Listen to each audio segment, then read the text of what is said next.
Now to several developing stories we're following this afternoon for you. Yeah, the father charged with murdering his entire family, arraigned today in Florida. Anthony Tott was denied bail. He was arrested this week for killing his wife, their 3 young children, and their dog.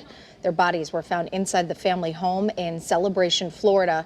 We've learned that Tott was being investigated by the FBI for healthcare fraud. Channel 3 Eyewitness News reporter Susan Raff is joining us right now. She's in Colchester with more details on this very disturbing case, Susan.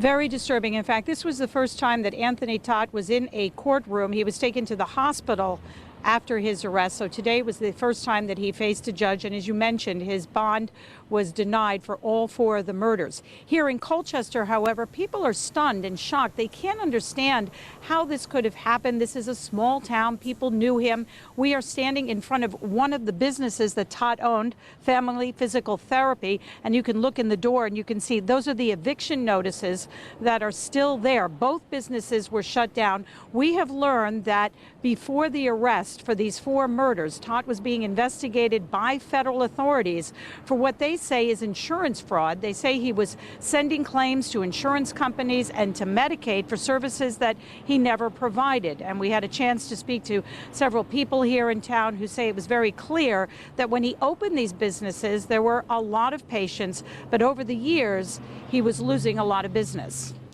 Well, Susan, it certainly sounds like he was in a lot of trouble already. What are you learning about his past, even years ago?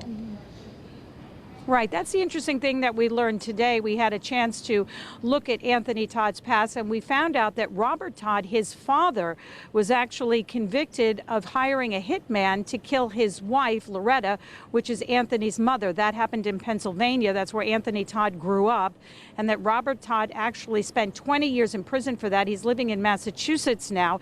He was convicted of attempted murder. His wife did survive, but she does have a bullet lodged in her skull. Apparently, she was shot by the hitman while she was in a bedroom at the time that she was shot. So definitely some disturbing details we learned here today. But again, people here in Colchester are just wondering why, if Anthony Tott was in any kind of trouble, certainly with this federal insurance scheme, why he just didn't deal with that instead of why he may have decided to not only, do what he did, but kill his entire family.